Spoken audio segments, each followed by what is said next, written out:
দেখুন, আমি একটা কথা বলি, 34 বছরের বাম শাসন তাদের নির্বাচনী প্রক্রিয়া এবং গণতন্ত্রকে বিনষ্ট করা এবং বিভিন্ন বেআইনি পদক্ষেপ নিয়ে প্রার্থীদের জেতানো, বিরোধী কর্মীদের উপরে অত্যাচার করা, এগুলো সর্বজন বিদিত, এগুলো অস্বীকার করার কোনো জায়গা নেই।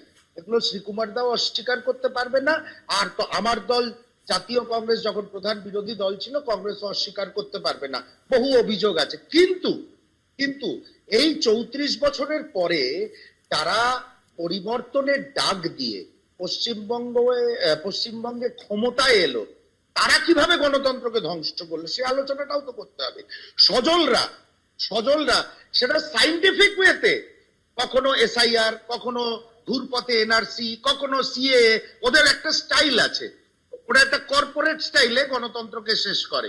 সেটাও ভারতবর্ষের মানুষ এবং বাংলার মানুষ দেখতে পাচ্ছে।